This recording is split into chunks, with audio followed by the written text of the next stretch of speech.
in Haiti. Bill and Mary Ann Riggs went with Eden and I. And so the four of us went over and we stormed Haiti. And it was a good trip. It was good to be back. And today I'm going to talk about our trip to Haiti and tie that into the sermon for a couple of reasons. One is just to update you guys and let you know what Steph and Roni are doing. We support them as missionaries. Usually on the 5th Sunday of the month, which is next Sunday, we do missions updates, and then we will still do our special contribution. This will be the last push before our trip to Ecuador, which is in the end of June and beginning of July. We're going to go down and see the Campbells, take a group from this congregation. So that's to help cushion the cost a little bit. But I will not be here next Sunday. I'm going to be out of state. I'll be in the country, but I'll be out of state. So I wanted to use this Sunday as an opportunity to talk about missions. And we're talking this year, our theme is on wisdom. And this ties into wisdom. In fact, all the scriptures today come from the wisdom literature. It all comes from Proverbs.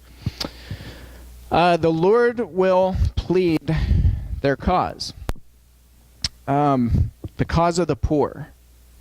The Lord pleads the cause of the poor. There are two key words that I'm going to keep hammering today, and I think these are really central to what God calls all of us to do, and that is to give and to go. We need to give of our time, our resources, ourselves, our money. We need to give, and as Christians, we need to go.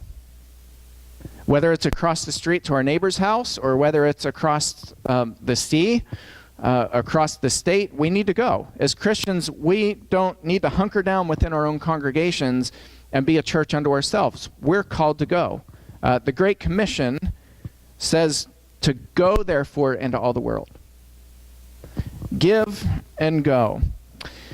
Proverbs 31, verses 8 and 9. I'm going to read some scriptures and then show you some pictures from our visit and just give you some updates. Proverbs chapter 31, verses 8 and 9 says this: "Open your mouth for the mute, for the rights of all who are destitute. Open your mouth, judge righteously, defend the rights of the poor and needy." We're called to open our mouths on behalf of those who are oppressed, on behalf of those who are abused, oppressed, beaten down, and we're also supposed to give and defend the rights of the poor and the needy.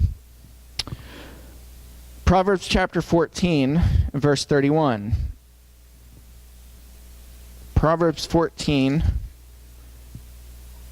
and verse 31 says this: "The ear that listens to life-giving reproof will dwell among the wise." Whoop, that's 15. I got to back up one. 14, verse 31 says, "Whoever oppresses a poor man insults his maker, but he who is generous to the needy honors him." Proverbs 19 and verse 17 says this: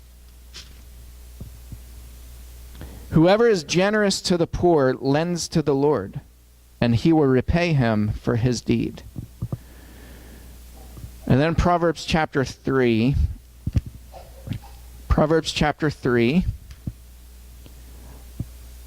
verses 27 and 28 says this: "Do not withhold good from those to whom it is due, when it is in your power to do it. Do not say to your neighbor, 'Go and come again, tomorrow I will give it,' when you have it with you." In other words, if you have money right now, the time to give is right now. You don't send people away who are poor, who are hungry. You don't defer payment to the poor and say, "Well, I'll help you out when it's convenient for me, or when I have time, or when I have more money." When you have money in your pocket, you give. And that's a commandment from the Lord. We went to visit Haiti. This picture was taken a week ago today. This was last Sunday. This was up at the Citadel. And some of you might not know that Haiti is an absolutely beautiful country. Very mountainous. I think Bill said the highest elevation is over 8,000 feet. So you get everything from sea level, beautiful beaches, all the way up to 8,000 feet. This is, I think the elevation is a little over 4,000, is that right? Somewhere around 4,000 feet or a little bit higher. It was quite a hike to get up there for Ronnie and me. For the rest, not so much, because they all took horses. But here's us, and we took this day, the little boy in front of Steph is Faunelson. He got to be buddies with us pretty quickly. But Haiti is a beautiful country. This is the Hope House that Stephanie and Ronnie live in. This is the house that they run. Right now, currently, they have 6 orphans living in the home with them. 4 of those are up for immediate adoption. So they have a lot of kids that are going to be leaving. They have 1 girl, 5 boys, and the girl and 3 of the boys are up for adoption. They'll probably all be leaving within a month. So you can imagine the emotional impact for Steph and Roni, because these kids have been with them for several years now. But this is their Hope House. The Hope House, they have nannies that live in the house with them full time. They have certain ratios that they have to have between the nannies and the kids. But you can see the backdrop. The campus is beautiful. Beautiful mountains in the background. And Haiti's beautiful. That's Michael. So Michael is named after my brother Mike, who died in 2015. My brother died in May of 2015. In July of 2015 is when Steph and Roni moved to Haiti to be missionaries. Michael was the first child, the first orphan that they got. They actually got a call about Michael. Michael was an infant, and he was in such bad shape that he needed blood transfusion, and they didn't think he was going to make it. It was very, very dicey for a long time. And he was in very poor health, very malnutrition, malnourished, which is really common in Haiti because there's just such poverty. So you can imagine they got very attached to Michael. And as you can see, too, he's very healthy. So this is one of the cool things about what they do here. They do really good nutrition. They feed the kids well, but they also care for them and prep them to go into their adoptive homes. So it's a lot of spiritual nurturing, physical nurturing, a lot of structure, and they do a really, really good job. That was right after we showed up at the airport. Those were my clip-on sunglasses that Michael put on. As you can see, Eden got to be buddies with Michael pretty quickly, and the little girl is Juveland, and they actually thought she might go out to her adoptive family while we were there last week. So she's that close to being adopted. This is inside of Steph and Roni's home. This is inside the living room of the Hope House. And Eden fit right in with everybody there. That was also our first day there. Her and Michael got to be buddies pretty quickly, and they were best buds for life. That was at the Hope House as well. This is Bill and Ronnie just hanging out, and so you can see the wall that's around the campus. That wall is recent. They just put that wall up, I think, within the last year and a half, and so that's to keep everybody safe from village people in the community. It helps deter people, and they have 24/7 security guards. So it's a very safe campus. If anybody ever wants to go visit, you'll be very safe and very welcome. Haiti is not all beauty. There is a lot of poverty. This picture to the left is just driving down the street. It's hard to see, but there you can see a stoplight. That's one of 2 stoplights in all of Cap Haitian, and they don't work. They unplug them because people don't abide by the rules. So they just, they literally unplug power to the stoplights, and Ronnie was our chauffeur for the week, and he showed us pretty quickly how they merge into traffic, and he was like, watch this. So literally you just have people coming from every direction, and so you might have 30, 40 cars and motorcycles coming from any direction, and you just start nosing your way out, and you just lay on the horn, and it just all kind of works. This is a village that Eden and I went to visit. This is one of the nannies who works for Steph and Roni. She works in the Hope House, and she begged Eden and I to come visit her home. She begged us because our family supports her daughter. We're putting her daughter through school. In Haiti, there is no public school system, so if you want an education, somebody has to pay for it. If somebody doesn't pay for your education, most families can't afford to put their kids through school, so most kids are not educated. If you don't have an education in Haiti, you stand very little chance of making it. Most people who are not educated will never get jobs, and they don't learn trades, and so they end up being beggars for the rest of their life. So we went to visit the house, and this is now her 4th home in the last few years since she's been working at the Hope House. And this was inside of the house. So that's Jesela, the nanny. That's her daughter, Nika. She got to be friends with Eden pretty quickly. And there were 2 rooms in the house. This was the living room, and it was very small. This thing hanging on the wall is her kitchen.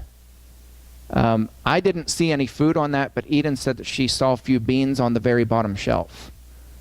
So you can see a couple plastic plates and cups. There is no kitchen. There is no place to cook. What you see is what you get. This was her living room, and then the wooden door there is their bedroom. So there are 2 mattresses inside that room. It's a concrete floor. 2 mattresses, that's it. And a very small, very cramped room. There's no door to get inside of the house. There's just a curtain. So anybody can walk into the house. The houses are all built together. While we were there was a little neighbor girl who kept peeking her head inside the curtain, and then she eventually wandered inside the house. 2 of the nights that we were there at the Hope House, Nika, who's younger than Eden, now imagine this, she's younger than Eden, stayed here alone while Jesela was working at Steph and Roni's house. One of the needs that they have is a door. And so Stephanie said, I was asking her, what are some of the needs that you see there? And she said, well, Jesela could use a door to her house. She said it cost about $300 to put a metal door on the house. Anybody can walk in this house. And in Haiti, they do it. And not everybody's nice. Nika, who our family is putting through school, made the honor roll a couple weeks ago. Right before we showed up to Haiti, she made the honor roll. She got a report card, and so Stephanie took Jesela and Nika out to a swimming pool and spent the day with them and pampered them. That little guy there is Theo. He's also up for adoption. The day that we left, I think it was that day or the day after, his adoptive mom was flying from the States to go do her last visit before little Theo goes to the United States. He is Isaac's age, if you can believe it, and weighs about half as much as Isaac. He's about half the size of Isaac, height-wise. Very malnourished whenever they got him, but he's a happy kid, and that little kid's hilarious. That's Eden's buddy there, Juveland. She's also up for adoption, and she'll be going to Canada within the next few days. This was on a little taxi. We spent a day on a beach just to get a little R&R. You can see the cruise liner in the background. That's Labadee, the cruise port where the Royal Caribbean comes into Haiti. Just around the corner from this exotic beach, all the American passengers get off the cruise ship and they think that there's this beautiful, wonderful sand. The sand is imported. They make the sand on the backside of this beach, and just around the corner is Cap Haitian, where all the litter and it looks awful. So the Americans don't know that when they dock at this cruise ship, that just around the corner is absolute desperation and poverty. This was worship. This is one of the things that we take for granted in the United States. We complain about worship, right? We have worship wars, and we talk about that, we didn't like the service, we didn't like whatever it was about church. We can opt to go to church if we don't feel like going. Steph and Roni, one of the things that you don't realize about missionaries is that they work so hard doing what they do that they're exhausted when it comes to Sunday. Steph and Roni don't go to church anywhere. If they go to church, they have to do church, and by Sunday, they're just wiped out. And so while we were there, we worshiped with them, we had communion with them, and just used that as a time to encourage them. So when you think about missionaries, this is not an uncommon scenario at all for missionaries. So think about that as ways that we can help. We can help missionaries by helping boost them in their worship. Whether it's online or sending teams there to worship for them, with them, that's really important that we help re-engage them with God. So how are ways that we can help? Give and go. We can give by budgeting an amount to give weekly. As Christians, I'm a firm believer that we should budget. We should give consistently. And we should increase our giving. So you have 52 opportunities a year to give and more. So, Natalie, I hope you're okay saying this. I didn't have time to ask her, but I wanted to say we give 12% of our total income. We give to church here. We support the Bullers. We support the Campbells. And we're putting Nika through school. And my wife is incredibly generous. And we were given about 10%, and then we increased that. We're steadily increasing the amount that we give. And we hope to continue doing that. I don't say that to brag. I say that to say that it's hard for me to ask people to give if we're not giving ourselves. We like to give. We think it's a joy to give. And we hope to continue giving more and more each year. Our church, we don't talk about budget a lot, but over $10,000 of our budget each year goes to missions and benevolence alone. For a church this size, that's incredible. Bob and I both handle benevolence, and one of the things that we lament is that we don't have more money to give to help poor people within our community and within our own church body. We hope to increase the amount that we give through benevolence and missions, and I'll explain a little bit how we can help do that as a congregation. Another thing, give of your time. Write letters of encouragement to our missionaries. This congregation does really well doing that. I think we can do a better job, but one of the things that I hear constantly and consistently from both the Bullers and the Campbells is they say a lot of their sponsoring churches write them a check. They give financially, but they never check in on them. This church does. When we were in Haiti, I heard multiple stories of you guys reaching out to the Bullers that I didn't even know that stuff was going on. So that's awesome. That's really cool. And believe me, it goes a very, very long way with our missionaries. So if you're at a place or a time where you're not able to give money, give encouragement, give your time. There are ways to give. And go. Budget so that you can go visit missionaries. Set money aside each year. These ground visits are really, really, really vital to our missionaries. They're really essential. The Campbells have been begging us to come for a long time, so finally this year we're taking a team down. We're going to go visit them in a few months. If you can't go on a mission trip, go to your neighbor's house and check on them. Go across the street. You don't have to go overseas in order to bless people. Walk across to your neighbor's house and check on them. Get to know your neighbors. And if you can't go on mission trips, if health doesn't allow or if money doesn't allow, help others go. You can see over here, we have right now over $3,000 that's saved up. Next Sunday is a special contribution Sunday.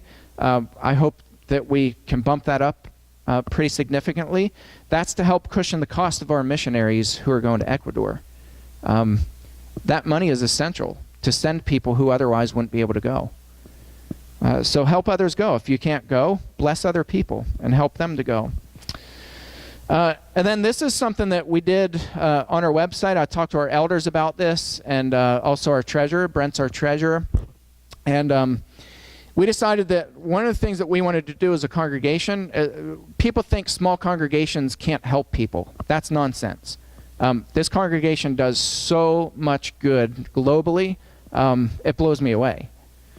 But as far as financially, one of the things that we can do is if you're one of the people who doesn't give regularly and you just need something structured that takes money every now and then or takes it consistently, we have online giving where the online portion, all of that money goes to either missions or benevolence. So none of the online giving goes to operating cost or my salary or anything like that. This is a way to increase the money that we give towards missions and benevolence. Show people this part of the website. People don't have to go to this congregation to help. You can let people know about this and say, hey, we're a congregation that believes in mission work. We believe in supporting missionaries. We believe in helping the poor in our community. We believe in that. And we're doing it. Do you want to help us? You'd be surprised. People, when they know that there's a specific purpose for the money, they're willing to give. You'd be really surprised. If you're not in a position right now to be able to give, let people know. That's a way to give. Let other people know about it. So I just want to encourage you with that and let you know we are really proud of this congregation and for all that we do. I'm blown away that while churches that are double and triple our size are cutting their mission budget out completely, we've increased ours over the year. We continue to increase our missions budget and our benevolence budget, and that's awesome. I'm super proud to be a part of a congregation that blesses missions and that blesses benevolence and people within our community. That's living out these scriptures. So thank you all for your prayers, your support. Continue those letters and that communication to our missionaries, and find ways to give and to go. If there's anybody this morning who's not yet taken that step to put Christ on a baptism, or if there's anybody who has any prayer needs, we would invite you to come up, or our shepherds will be in the back as we all stand and sing together.